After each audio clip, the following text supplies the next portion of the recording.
Support for WYES is made possible by Mary Lou Kristovich in memory of her husband, William Kristovich.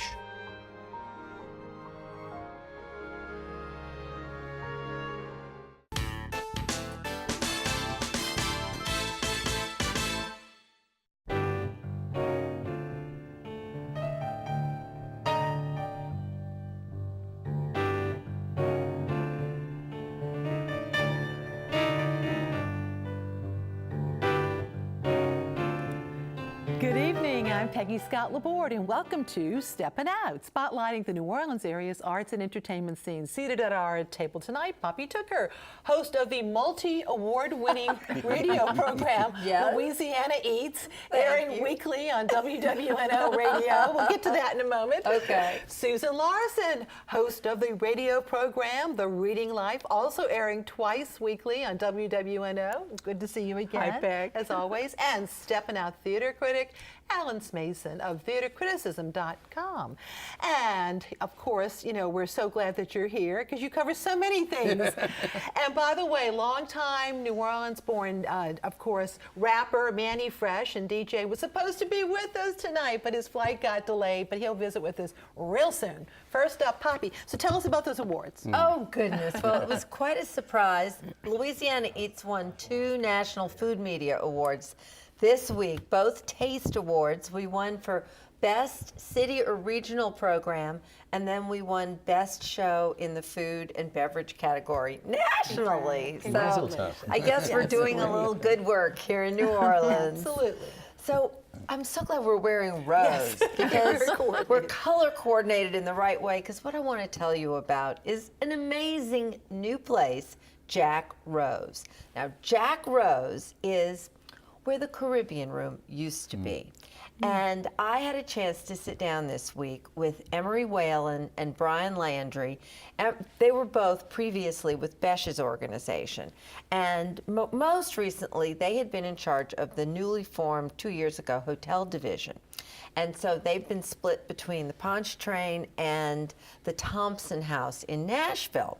But the good news is that now it's just Emery and Brian. They bought the contract out, and they're so young, and they're so fresh, and they've got such incredible ideas. Now, what did not work at the Pontchartrain were the jackets at the Caribbean Room. There were a few other things in the food and beverage department that wasn't really working out. However, what was working was that bar on the roof, the hot tin. Now, that really gave them an idea about what to do, because the wait to get up to the hot tin has been as long as an hour and a half, complete with velvet ropes and everything. And so now that Jack Rose has moved into the Caribbean Room, there is this fantastic front room that's called the living room. And there you can sit and wait to go upstairs. They've got an incredible digital program that will make that smooth and easy. You can have a Jack Rose cocktail. That's what the place was named for, which is an Applejack old-fashioned from the 1920s cocktail. And it has a rose stenciled on top of it. It's a beautiful thing. You can also, there's all sorts of great bar food, oysters on the half shell and pork cracklins.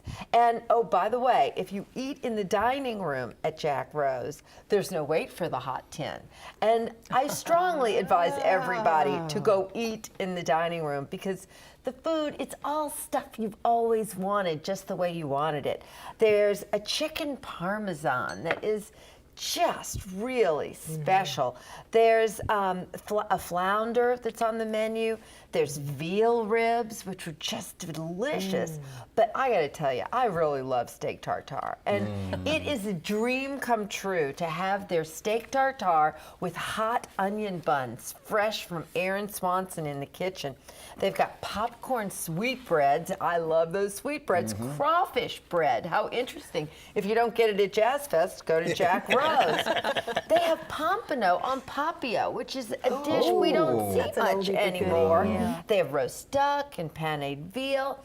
And then, of course, so Jack Rose is open continuously in the evenings. And so if you have enough fun upstairs, you can stop on the way down for dessert and bubbly, because they're really concentrating on their champagne program. And of course, for dessert, of course you can have Mile High Pie. And Erin has this beautiful, these shareable cakes. There's a grapefruit cake that's grapefruit curd and rosé buttercream. And that's the Fluffer Nutter Sundae. What could be wrong with that? And Erin Swanson, who I've loved since she was at Restaurant Revolution, she's also in charge at the Silver Whistle with a whole pastry program from morning until night. Oh yeah, it's really, really delicious. And I just have to say one other crazy thing. Did you ever look at the curtains upstairs in the hot tin? Well, you just have to go look at the curtains. Let's say they're more than a little risque. Oh. And in keeping with that theme, there is a room that's at the back of the Pontchartrain. The room was there before. Now it's all dark paneled like it's a club room. And you look up on the ceiling and there's Mile High Pie slices. Big, on a pink background. It's so fantastical. And they're calling that the Mile High Pie room. It's sort of keeping with those ribald curtains upstairs. So really, go see that. Mile High Club? Yeah, kind of like that, but you know, Mile High Pie Club would be you and me, Peg. Yes, exactly. And so anyway, I want to remind everybody also that the 41st, can you believe that, 41 years, annual Chef's Charity for Children is taking place on Monday, April the 23rd from 10 until 2, as usual at the Hilton Riverside Hotel. The tickets are just $75. Emeril Lagasse will be there. John Foles, Tori McPhail. Leah Chase always said she was the only woman. Only Nina Compton is getting in on Leah's action now. Right. Alon Shia will be there. The Wong brothers. It's always a great time. And then I have to give you a scoop on a date, because those drag queen brunches at Tujak's sell out like this, that of course benefit the No AIDS Task Force Food for Friends program. So we're gearing them up again. First one's coming on Sunday, May the 6th, as usual. 3 courses, 4 drag queens, just $55. Bottomless mimosas, Chef Guy Sockriders, how about crawfish hash or chicken pantalba? Oh, well, and it's big parties. We've got birthday parties, bachelor, the people who come out, it's incredible, and it sells out like this. So May the 6th and June the 10th, I'll see you at Tujak's for the Drag Queen Brunch. Thank you, Bobby. Thank you. And Susan, we've just come off the Tennessee Williams Festival, which is so fabulous, but it's amazing. The literary scene in New Orleans does not quit. It's April. It's Poetry Month. So what do we have? The New Orleans Poetry Festival and Small Press Book Fair. And this is a wonderful, wonderful event. It's just in its 3rd year at the New Orleans Healing Center. It takes place April 20th through 22nd. And it was founded by Bill Lavender and Megan Burns, who are both great stalwarts of the New Orleans poetry scene. They're both poets, they're both publishers, both incredibly well known. And they put this festival together in a really interesting way. The poets themselves submit ideas for panels and readings and things they'd like to do. And more than 200 poets will be roaming the New Orleans Healing Center. And even if you're not a poet, it's a lot of fun. And the book fair itself, which is in the lobby, will bring a lot of books that you won't see anywhere else because they're from small presses. And the book fair is free, but you need to get tickets for the rest of the event. It kicks off Friday night at Cafe Istanbul with State Poet Laureate Jack Bedell and the Baton Rouge Slam team, which is just great, and the music of Kelsey May, who, you know, was a graduate of the UNO Creative Writing Program. And then Saturday night, there's Poets with Bands at Siberia. And for some reason, there are a lot of poets in bands. They're troubadours. Who knew? Troubadours, that's right. And then workshops are things like visual poetry, walking, the poetry of walking, how it can inform your writing. And Roger Kamenetz will be doing his dream workshop. And a lot of archivists from different libraries will talk about poetry in the archives and how they're preserving our literary heritage in collections around the state. So go to nolapoetry.com. You get the complete schedule, tickets. It's going to be a lot of fun. And, you know, you can just drop by for part of it and you'll get a great taste. And next week, 2 big books are coming. 2 big books, debut novelists, and they're both big, wonderful books. I love this. So obviously, the first one comes from Brian Camp, who is a former English teacher at Dominican, taught there for 6 years, taught at Delgado, just a sweetheart of a guy, and he studied with George R.R. Martin of Game of Thrones at a writer's workshop. That's good on the resume. Huh? Yes, Jeez. in addition to studying at UNO. And his book is called The City of Lost Fortunes. And it's a wonderful, new, fantastic take on New Orleans. And his main character is a magician whose great talent is finding lost things. His name is Jude Dubuisson, and he sets up shop in the French Quarter and the Jackson Square, and tourists come by and where did I lose my cell phone? And he will tell them. It's like St. Anthony on But Earth. he'll also tell them, you know, about lost parts of themselves as well. And he wrote this. He started this book in the backseat of his parents' car as they were evacuating for Hurricane Katrina, and it's set in the post-Katrina era. And what better? What did we need more than a magician who could help us find lost things after that? And he's got vampires and angels and zombies, you name it. But you read it and you won't see New Orleans quite the same way ever again. So it's a lot of fun. And he'll be reading and signing Tuesday, April 17th at Garden District Bookshop. And then we have a very literary novel, very witty and wonderfully written, from Iris Cohen, who is the daughter of Josephine Sacabo and Dot Wonk. Did she have a choice about becoming a writer? Oh, I my think maybe not. Talk about good gene pool. I know. And her wonderful book is called The Little Clan. And the main character is a bookish young woman named Ava, who, with her good friend Stephanie, starts a literary salon in New York. And it is a wonderful examination of literary parties, high and low culture, what it means to be a reader, how reading changes us. There's something really lovely and thoughtful about this book. And it's not set in New Orleans, but our next book will be. So I think we'll have a lot to look forward to from Iris. And she'll be reading and signing Sunday, April 22nd at 2 at the Presbytere. And because the Presbytere is open that day as a museum, if you would like to go to the reading, email falkhouse@aol.com and they will send you a pass. So you don't have to pay to get into the museum. But I think it'll be a really, really special reading. And then we're coming to the end of National Library Week, and we should be celebrating our great libraries in New Orleans. And so when you go to your local branch, pick up a copy of this New Orleans Library. It's a wonderful monthly publication, gives you a guide to all the programming, very attractive. So grab one of those and keep it close. You know, there's so many good things about the libraries these days, but if somebody hasn't been to the Mid-City branch, which is fairly recently relocated, you know, to Canal Street, that is the most amazing structure, designed by Arthur Davis and Mr. Curtis, and I mean, you know, it's really something right there near Carrollton. But I know, what and a landmark. I just interviewed Karen Kingsley about her book Buildings of New Orleans, and I said, so what is your favorite building? And that was the one she picked. It was the Automotive Life building many moons ago, but what a great retrofit on that one. You know. Thank you, Susan. It's great to have you as always.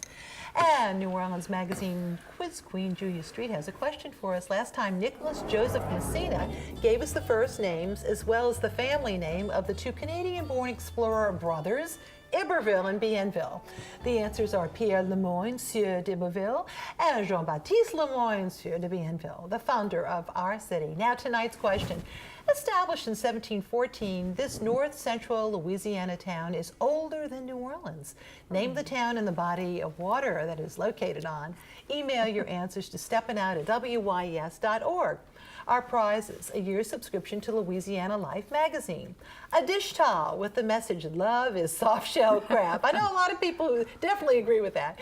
From our friends at wearablevegetables.com. And a $35 gift certificate from our friends at Kitchen Witch, cook books on Bayou Road. By the way, the bookshop is hosting a lecture by Karen Atherton, the author of a new book about Bayou Road.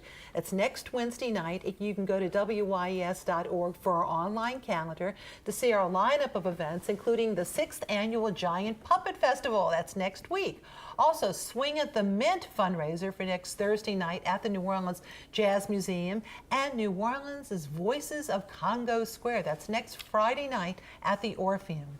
You can also link to our WYES YouTube channel to see our program. And now it's time for Mr. Allen. Oh, well, here we are again.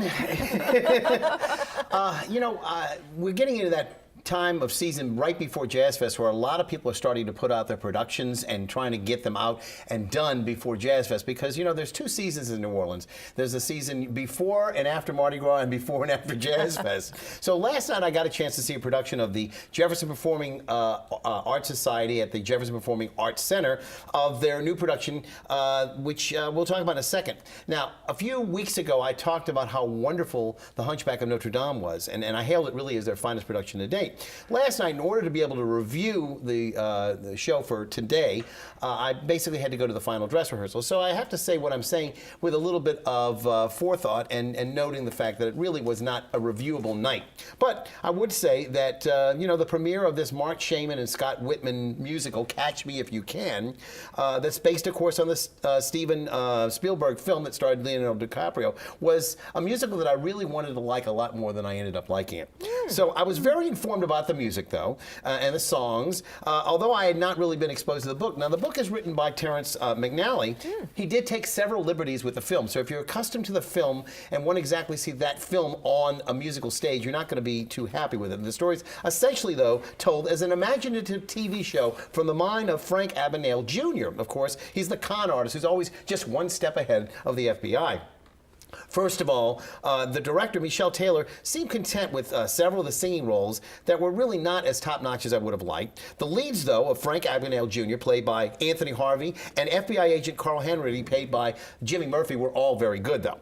Christian Tarzetti, she absolutely steals the show in the second half with her rendition of Fly, Fly Away, which is this lovely ballad late in the second half. She was in Steel Magnolias. She was Ariel in The Little Mermaid. She's a World War II Victory Bell. She does it all. It's really not enough, though, that one rendition, that one song, to save it from collapsing on itself. The choreography by Karen Hebert was not as inspiring as I'd hoped. Again, there was some interesting things. She used, actually, one scene taken in New Orleans where we get to see a little bit of some second line action. Again, this is a team that had put together Hairspray, so you know the kind of dancing that you expect from a Mark Shaman, Scott Whitman musical. The set design by Joshua Frederick has the orchestra situated at the back of the stage, which was, I guess, necessitated by the way the script demands it. But with only 12 pieces, the sound does not really travel far enough into the audience. And again, it's just an unfortunate situation. There is a reason, however, though, that the show probably only had about 30 or so previews and closed after 170 days on Broadway. Wow. It's good, just not great. There are several numbers, however, that I really should say are outstanding. These include Live in Living Color, the opener for the first act, and the opener for the second act, Doctor's Orders, also very good, respectively. There's a lovely duet also by Christian Tarzetti and Anthony Harvey.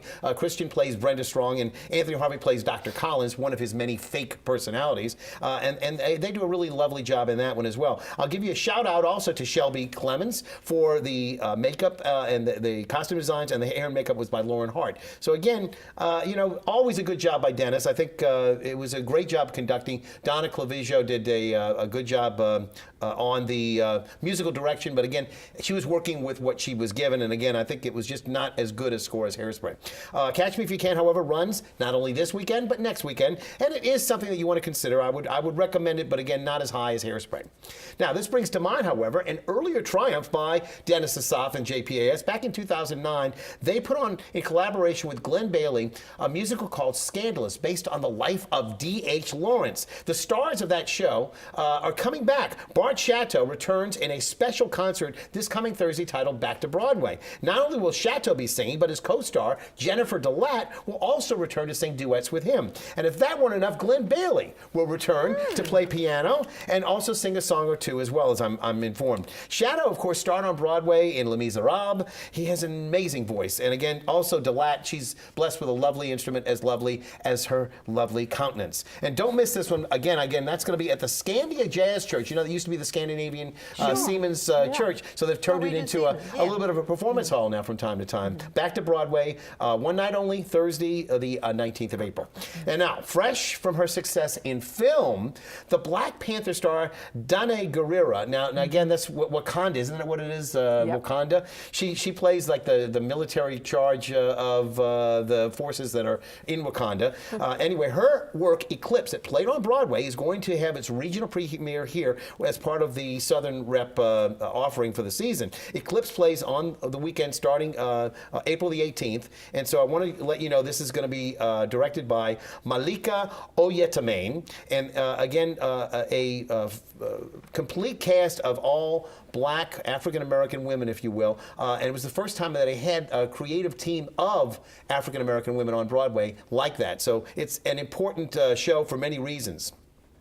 Meanwhile, the universities are gearing up for their season right before Jazz Fest. First of all, the Tony Award-winning Doubt will return to the New Orleans stage at the Delgado Drama Hall. Now, this is not apparently where the stages are that we're used to seeing. The big stage is probably going to be a smaller stage. But again, Doubt, a Parable, starts on the 18th of April. And not to be outdone, UNO has a doubleheader. They've got Ibsen's two masterpieces, A Doll's House and Hedda Gabler. They're both being presented between now and the end of the month. You want to check out your calendar here at WYES to find out the different show times. They're going to run concurrently at different times at the University of New Orleans Robert Nims Theater. And there you go. All right, thank you, Al. Lots of good stuff. Now it's time, though, for our Artist Spotlight. Tonight we are showcasing the artwork from a three-person show currently at Lemieux Galleries on Julia Street.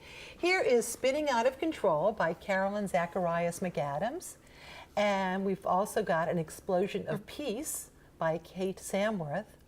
And La Peppermint by Emily Wilson. Love that. You can see these as well as more of their works at Lemieux Galleries through April the 21st.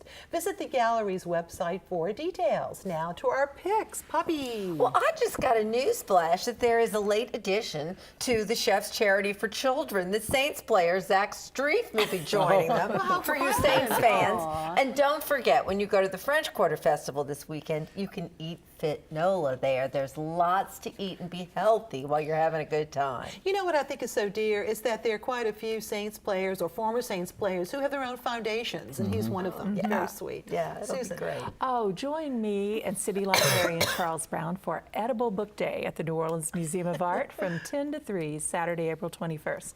You will be shocked and amazed and awed by the cakes that people come up with to celebrate their favorite idea. books. It's so much fun, so much fun. Cake. Right. Cake. Sounds good to me. Alan. Well, you know, this is the first city of opera, and of course, the New Orleans Opera is going to be having their 75th anniversary concert on Friday, April the 20th, and I believe Sunday, April the 22nd, 8 p.m. on Friday night, and I believe at 2:30 on the afternoon on Sunday. This will be at Mahalia Jackson. Again, even Sarah Jane McMahon will be there. It's going to be a real compendium of great singers, so please be there. I have it on good authority that Placido's not making it, though. And now my picks, and I have plenty of picks. Okay. The Biennial Quilt Show is happening. That's tomorrow at the North Shore Harbor Center in Slidell. Visit the website on your screen for more info.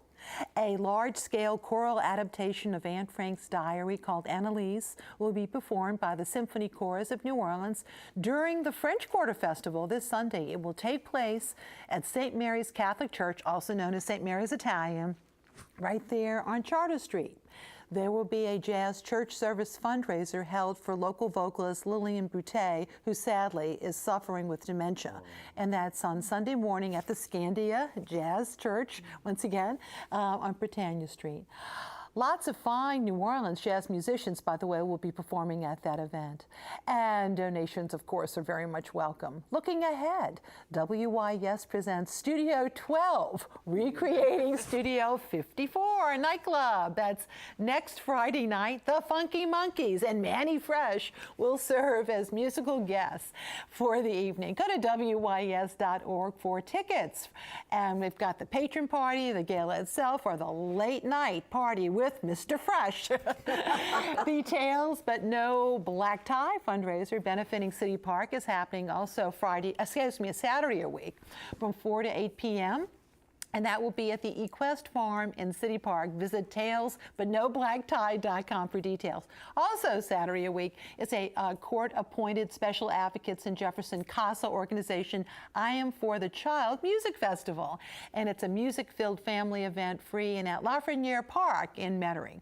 And the St. Tammany Library Foundation presents its second annual Distinguished Speaker event featuring Emeril Laborde and myself discussing the new book, New Orleans, The First 300 Years, and that'll be at the Chafuncta Country Club. And visit the foundation's website to purchase your tickets for the April 22nd event.